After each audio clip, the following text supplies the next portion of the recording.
சிவமகா புராணத்தில் இன்று நாம் கேட்கவிருப்பது சிவ பூஜா விதிமுறைகள். சூதமா முனிவர் சொல்லலானார். பூஜா பாத்திரத்தில் இருக்கும் ஜலத்தால் லிங்கமூர்த்திக்கு அபிஷேகம் செய்யலாம். மகாபிஷேகம் செய்யும் பொழுது சேகரித்து அருகே வைத்துள்ள வேறு நன்னீராலும் அபிஷேகிக்கலாம்.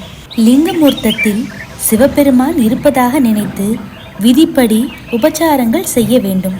சர்வ வியாபியான பெருமானை சுத்தம் செய்து வேத மந்திரங்களால் பஞ்சாமிர்தமும் தான் விரும்பிய பழங்களும் அத்தர், பன்னீர், சந்தனம் முதலிய பரிமள திரவியங்களும் சுத்த ஜலமும் அபிஷேகித்து தான் கையெட்டும் தூரத்தில் இருந்து சந்தனாபிஷேகம் செய்து 1008 அல்லது 108 நீர் தெளிக்கக்கூடிய ஜல பூரண கும்பத்தை மேலே கட்டி வேத மந்திரங்களால் தன்னால் முடிந்தவரையில் அபிஷேகித்து வஸ்திரத்தால் ஒத்தி உட்கொள்ள நீர் கொடுத்து ஆடை தரிக்க செய்து பூநூல் சமர்ப்பித்து சந்தனம், வெள்ளை அக்ஷதை இவற்றை இடலாம்.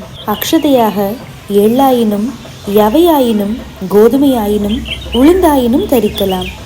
எள் பாவத்தை போக்கும் என்றும் யவை என்பது கோதுமையில் ஒரு வகை. இதனால் அன்னபாகியமும் கோதுமை தேகபுஷ்டியும் உளுந்து வம்சவிருத்தியும் செய்யும் என்பார்கள். பின் சிவமந்திரத்தால் தாமரை, கொன்றை, ஆத்தி, மல்லிகை, ரோஜா, வில்வம், தர்பை, அருகு, கரு ஊமத்தை, துளசி இவை போன்ற தனக்கு கிடைத்த புஷ்பங்களையோ அல்லது இலைகளை கொண்டு அர்ச்சிக்க வேண்டும்.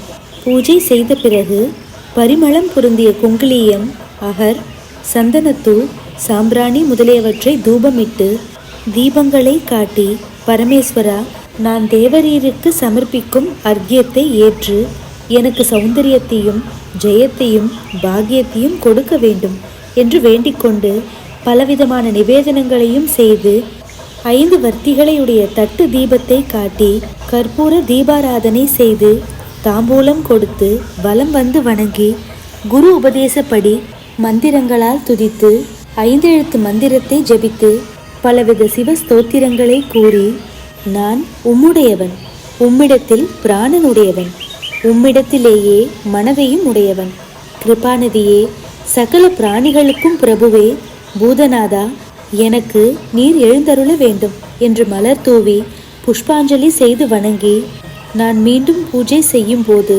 இங்கு எழுந்தருள வேண்டும் என்று வேண்டுதல் வேண்டும். சிவபெருமானின் பெருமைகள் என்றென்றும் தொடரும். ஓம் நம சிவாய.